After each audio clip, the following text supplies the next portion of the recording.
Hello, my name is John Long, 4-H Youth Development Specialist and 4-H Shooting Sports Coordinator.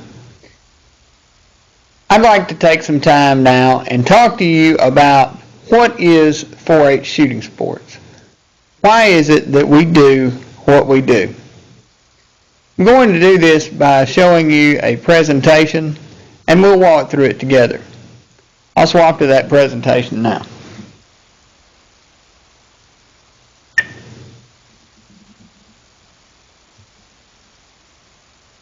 First and foremost, we need to understand that 4-H shooting sports is a program supporting skills for life and an activity for a lifetime. These are just some of the terms that you'll hear over and over as we go through this presentation.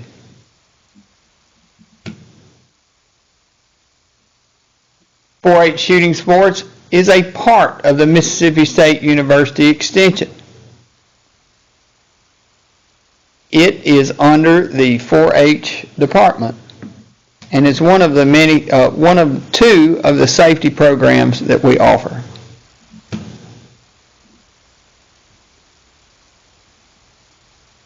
Our program objectives focus on youth development, teaching life skills, and promoting safety and responsibility.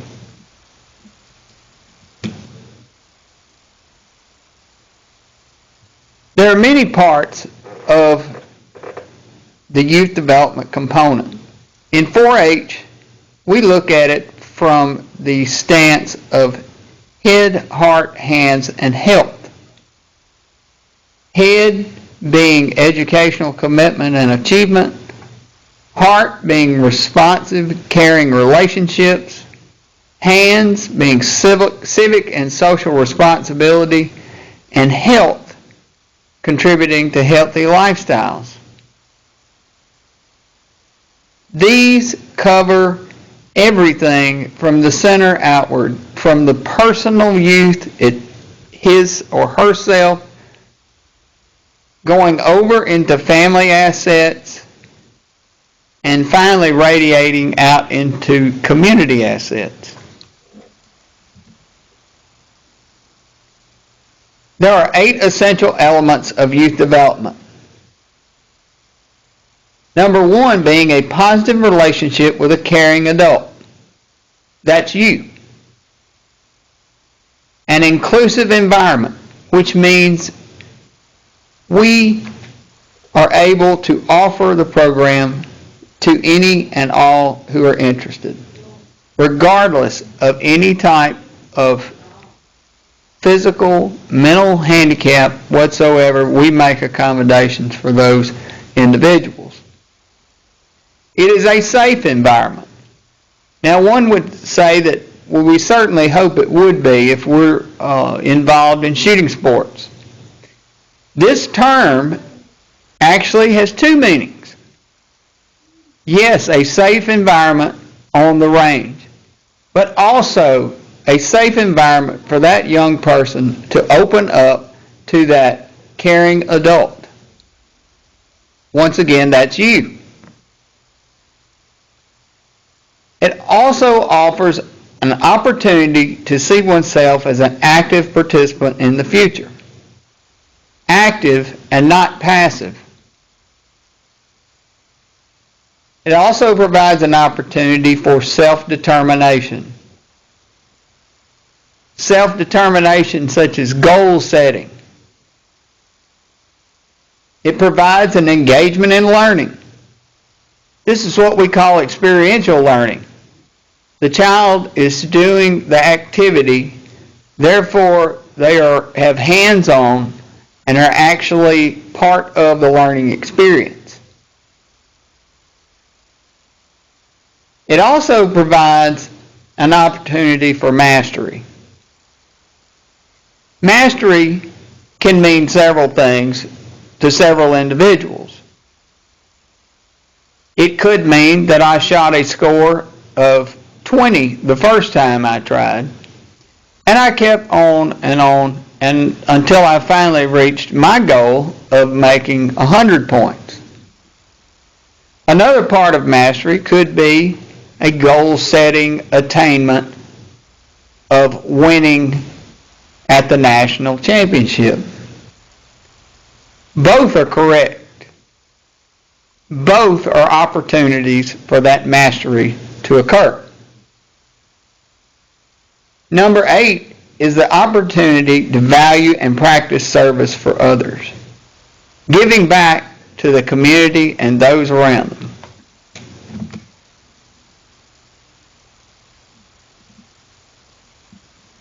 The skills attained in 4-H, again, are youth development activities.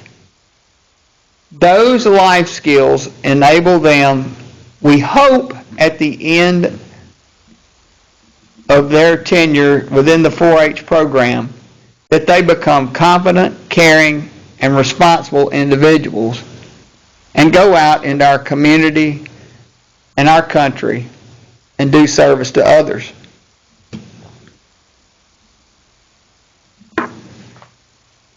With anything of worth, it takes building a sound foundation first.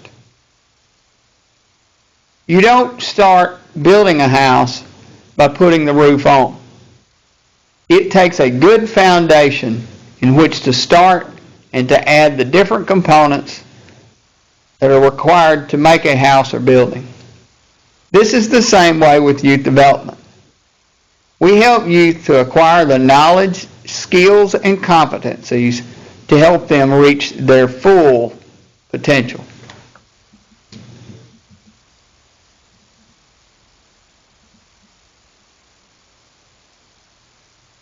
We must be responsive to the needs of today's youth and help them develop those caring relationships, starting with family, branching out to friends, into their community, and therefore having relationships with other caring adults.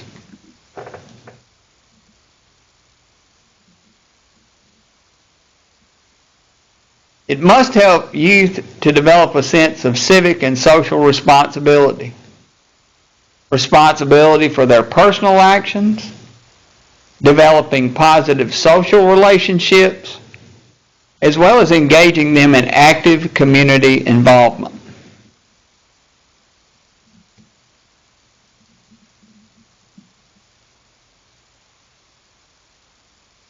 We want to help guide youth to grow responsibly and to develop healthy lifestyles. Many youth may know you would consider at risk, either through actions, the environment in which they live in, their attitudes, other societal influences, a lack of structure and supervision, as well as involvement in unhealthy or unsafe living practices.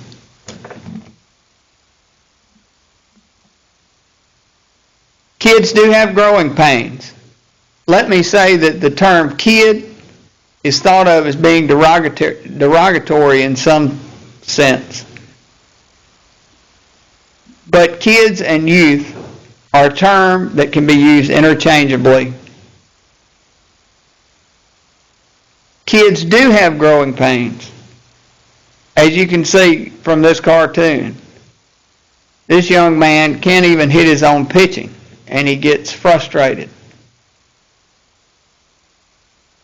It may be, in this instance, that the child is not ready, developmentally or mentally, to throw the ball up in there and hit it with the bat.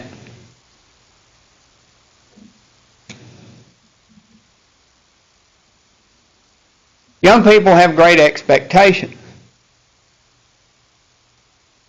They see something and automatically they think that they can make something greater out of it. Such as depicted here with this piece of wood actually making a treehouse.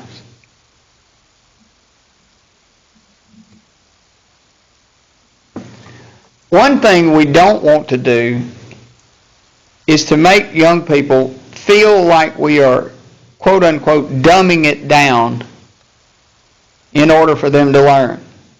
They're very perceptive when adults try to be deceptive. So, on their level would mean, what are their experiences? What is their knowledge base? You speak to them from that level. This is not something that is, again, derogatory or in such tones that the young person would think that you are talking down to them in any way.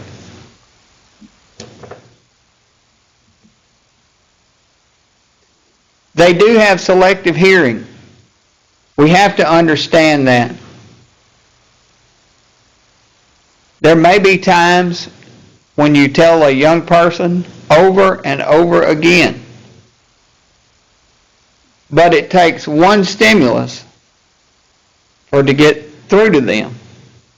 So we have to understand that this occurs in young people, and how are we going to deal with it?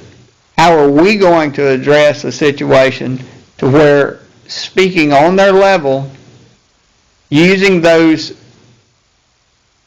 things that they respond to in order for them to be receptive to what we are trying to teach them.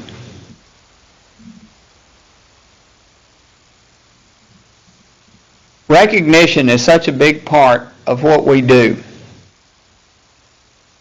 No one doesn't want a attaboy or attagirl. Everyone wants recognition on some level. It's so important that we teach young people that we care about them and we care about their achievements. I often say accent the positive and reduce the negative response. If you see a child has maybe perhaps not performed to the best of their ability, you need to find something of what she or he has done that you can congratulate them and build them up on. They feed off of that, and we need to make sure that we're doing that every time we interact with them. So how do we do this? We provide those positive environments. Notice it's positive and not negative. How do we know that we're providing a positive environment? It takes evaluation, self-evaluation, and evaluation from others. Now, don't get defensive if somebody doesn't agree with your teaching style. That's the worst thing you can do. Take constructive criticism for what it is. If it's constructive and not destructive, that is the type of criticism that you need in order for you to provide a good environment. We want to help them develop knowledge and skills. We have to keep that in mind. This is not just an opportunity for a young person to go out on the range and shoot for a score. We are educators. You are an educator. And you are developing young people. We want them to have positive experiences. That is something that we've already said once before in this slide alone. Positive environment, positive opportunities, positive experiences. All of this culminates into what we hope that shows that we care about that young person. Not that they're just another name on an enrollment form.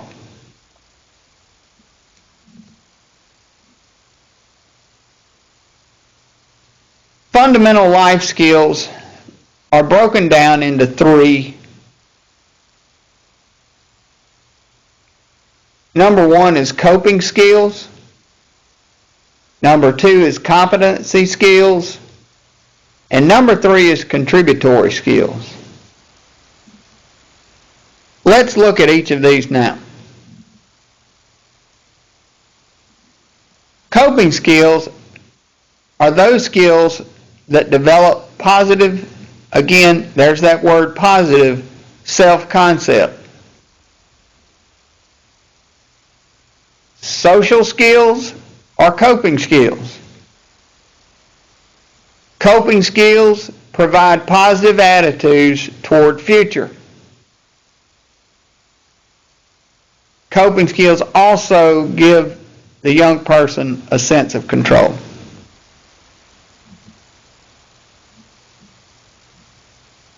Competency skills or learned skills are those skills dealing with physical and mental development, emotional and social development,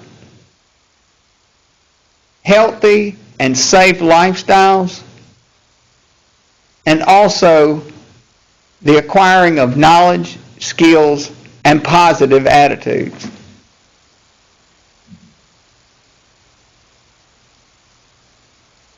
Contributory skills are those skills that relate to personal, social, and civic responsibility. Those skills help the young person to acquire and use leadership skills. It also invokes citizenship and community service activities.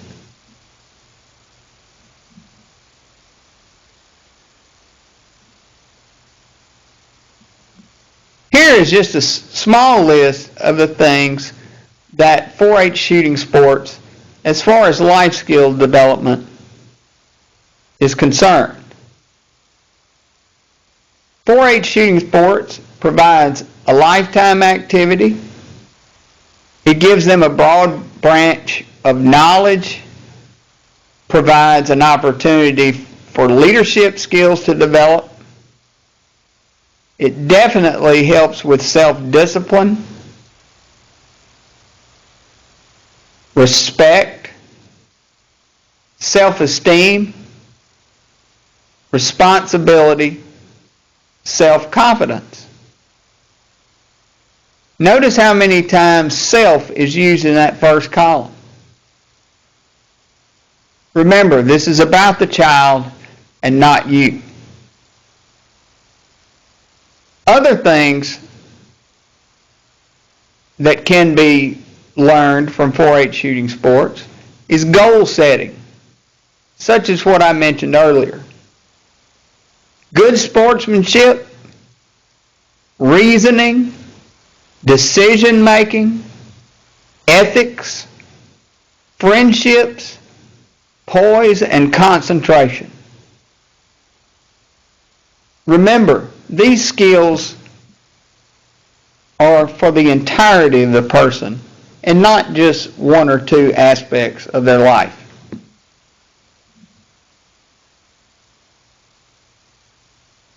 This is the life skills wheel. The life skills wheel has each life skill broken down into the various aspects that we talked about in the slide where the clover had all of the different skills on it. Remember, I said head, heart, hands, and health. Head, for instance, is broken down into managing and thinking. If you look carefully on the managing side, there are several life skills broken down from the management aspect. Here's just a few. Resiliency, keeping records, wise use of resources, planning, organizing, goal setting. All of these life skills can be used in 4-H shooting sports. It takes time and effort on your part. When you teach a lesson, that you need to understand what life skills are you trying to transfer to that young person at that given time. It's important to ask the young person, what life skill do you think that you learned today? What did we do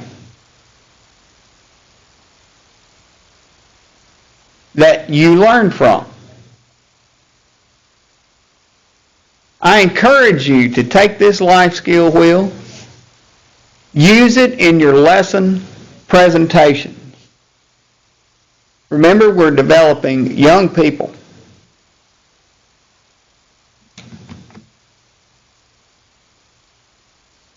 We develop those young people by encouraging human growth and development through those life skills, and it's based programming through what we do within the program.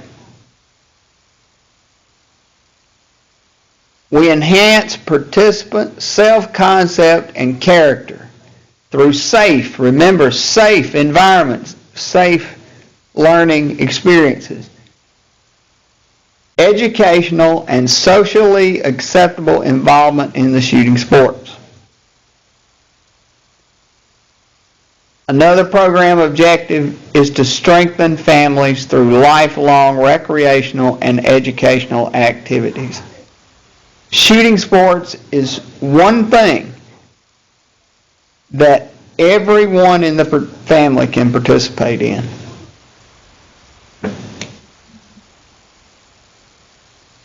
Some more objectives would be to develop leadership skills in youth and adult volunteers. That's right, you're included in this as well. The more you work with young people, the more you'll find yourself being comfortable in this setting, and that you will develop skills that you can learn.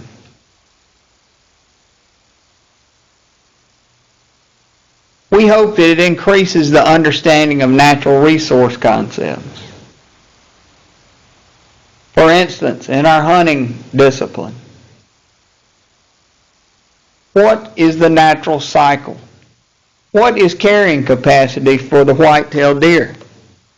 How do we use the resources available to enhance that environment? We want to expose youth to a variety of vocational and lifelong avocational activities. That's why each youth is allowed to take several disciplines at once.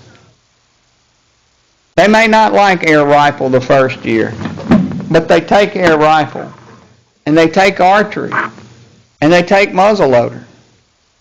Exposure to that variety of activities allows them to find where they're most comfortable. It also may allow them to branch out into areas that they once felt uncomfortable and want to learn more about. We want to make sure that every time we are talking about 4-H shooting sports, that first and foremost, the objective would be safe and responsible use of firearms and archery equipment. Accidents happen. It is our goal that we can save lives through teaching firearm safety as well as archery.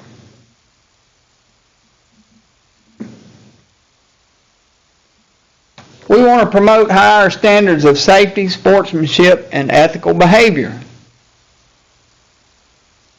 Many of you know people who have firearms and are none of those three things. They're neither safe, nor are they sportsmanlike, nor do they exhibit ethical behavior. We don't want our young people falling into that mold. We hope that the program also complements and enhances the impact of other safety and hunter education programs.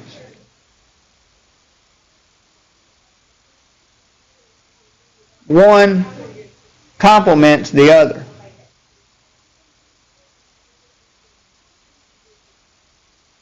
We want to make sure that we keep it safe, first and foremost, that we keep the program fun, and that we keep it educational.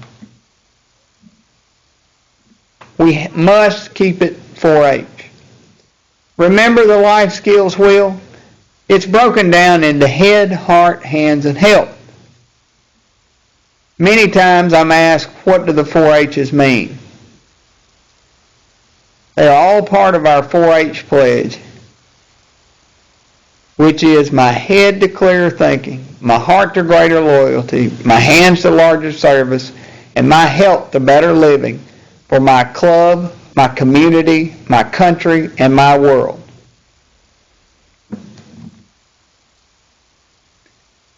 Now we're going to move into why shooting sports. Why do we do shooting sports as far as the 4-H program is concerned? Well, if you look at the numbers, firearms are about in 2 of every 3 U.S. homes. So education is necessary. We want to expose young people to safe and responsible use of firearms and archery equipment. Again, to keep accidents from happening. It's interesting to note that shooting sports ranks 3rd in popularity among international sports. First is track and field, and second is swimming. So you can see from the basis of safety and the basis of the desire as a recreational activity, that shooting sports definitely is an opportunity for young people who may or may not be interested in doing other activities to participate in 4-H.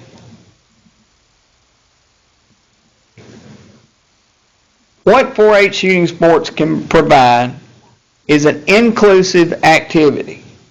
That means at all ability levels. Young people in our program, in the 4-H shooting sports program, begin at age 8, all the way through 18. So we have activities for all ability levels. Those who are physically or developmentally challenged, they are included as well. We make accommodations based on their level of participation. We give them all the same opportunities as we would anyone else involved in the program.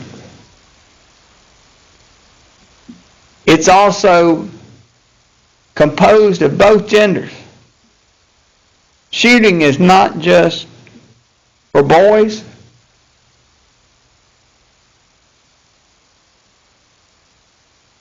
We also provide opportunities for challenging self with competition, either with themselves or with others. You may be competing against your friend, and you and him may be both at the bottom of the scoring list.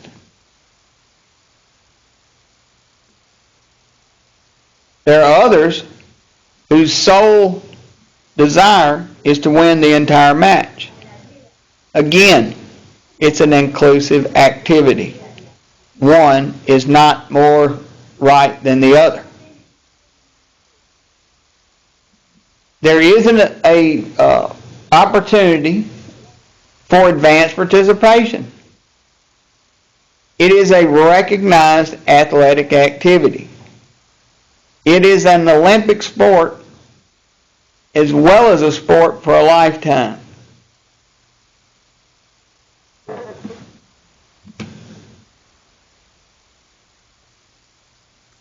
We also offer educational expansions for youth, such as target shooting. We have the hunting discipline.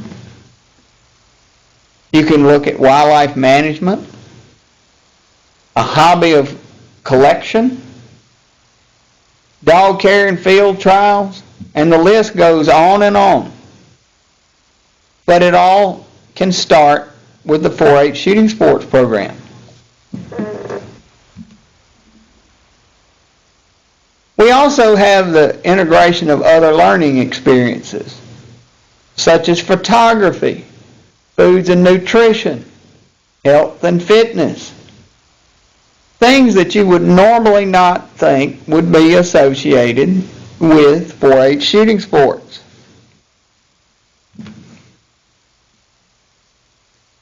Now I want to talk to you about the history of the 4-H shooting sports program. This is on a national basis, and I'm going to talk to you about how it all got started.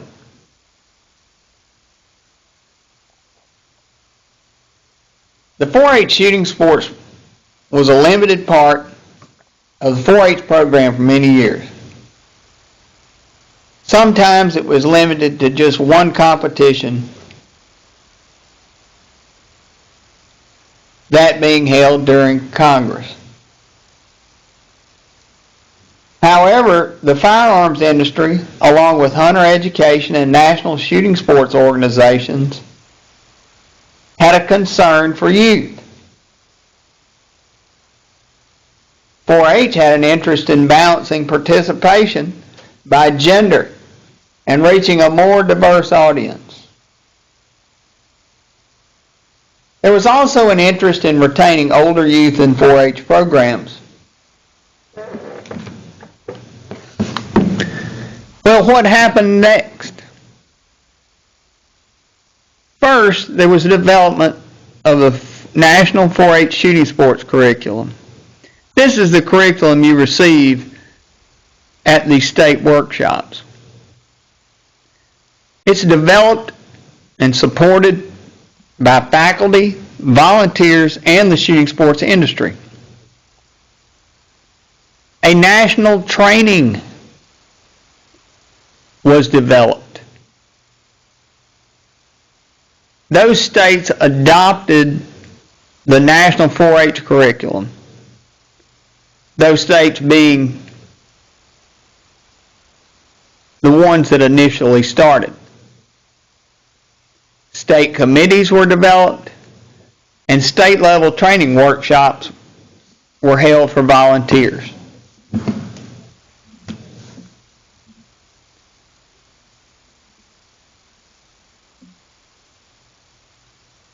Each of the disciplines that are offered in the 4-H shooting sports program is supported by a nationally recognized curriculum and training routine. Each one of these disciplines has an instructor who has been trained on the national level and is considered a level 2 instructor. They are taught by level 3 nationally trained level instructors. Once you complete the state workshop training and you are a registered volunteer in your county, you will be considered a level 1 instructor.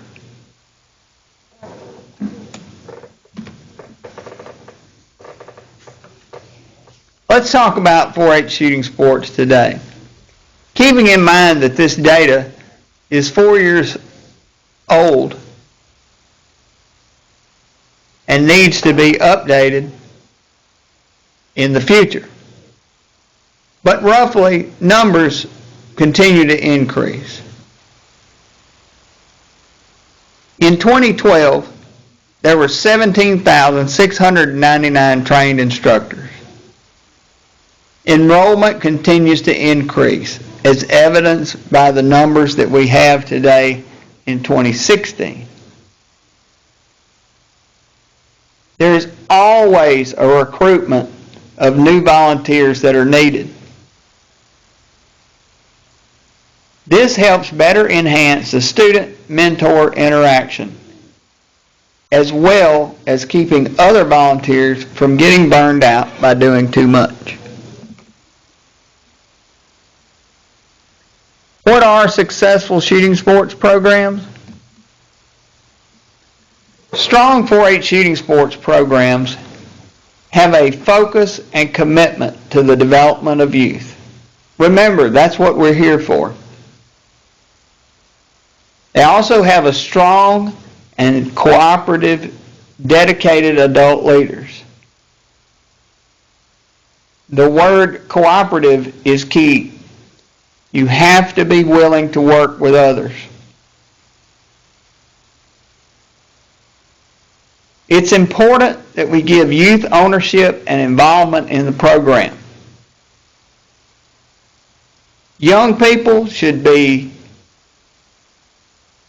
able to voice their opinion on the program and the direction in which it's headed. Strong 4-H shooting sports programs has parental involvement. Parents should see the program as more than just a mere daycare, but get involved and help out on the local and district level.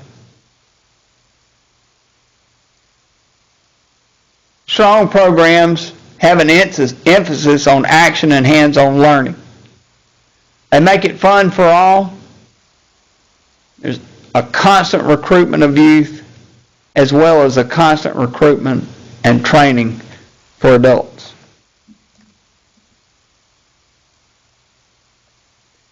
Weak 4-H shooting sports programs are right the opposite.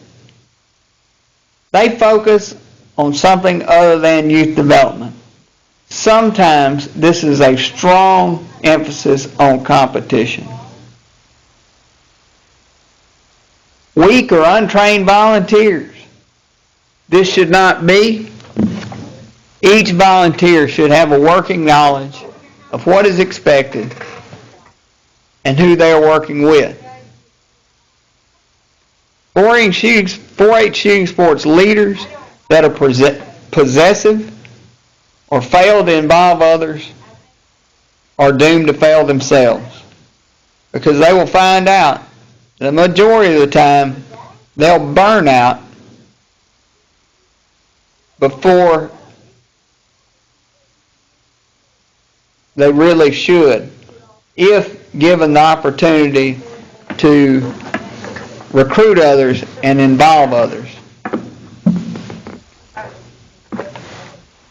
If you fail to recruit new youth, parents, and volunteers, you're going to find out that once the young people you're working with age out, you're not going to have anybody else to teach. Using adult teaching styles, such as lecture-type presentations, and not hands-on, action-oriented teaching, will drive young people away. They are in a classroom for 8 hours a day. The last thing they want to be on the range is for you to talk to them for 2 hours and let them shoot for 15 minutes. You need to make sure that you teach the activity and get them on the range so they can do the activity. Those who fail to involve youth in their program selection are doomed to fail as well. If youth want to be taught air pistol, and you're putting a bow in their hands, they're not going to stay either. They must be part of program selection. You do what they want to do, and not the other way around. Competition and winning are the main focus. I often say what we're doing in shooting sports is punching holes in paper or crushing targets. That's what we're really doing. It's just holes in paper. Yes, competition is wonderful.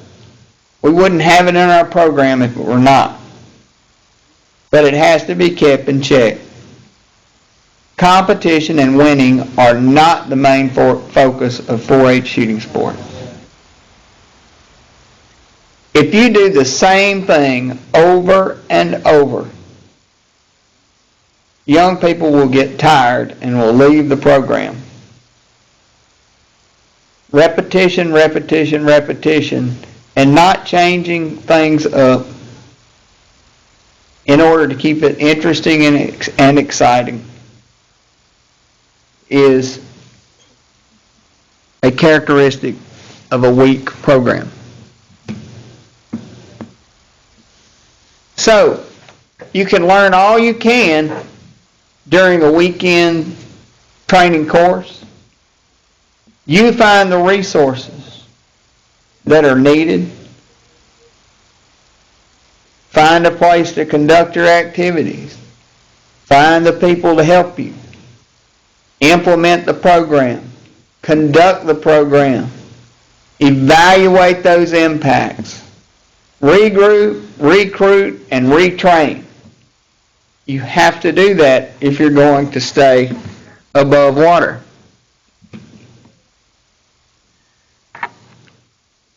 A simple formula for success has an acrostic of safety. S, keep it simple. A, keep it action-oriented or experiential learning experiences. F, make it fun. E, make it educational. T, make sure that the total family is involved. And Y, keep it youth-centered.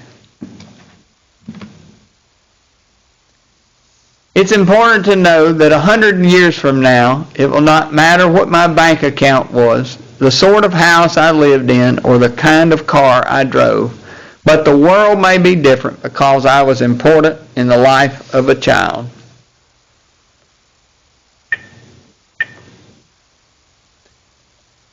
It's very good words to end on.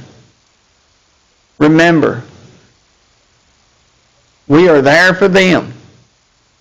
You have been given a wonderful opportunity to make a difference in a young person's life. Make sure that you're using your time wisely and not squandering it on worthless things. Thank you.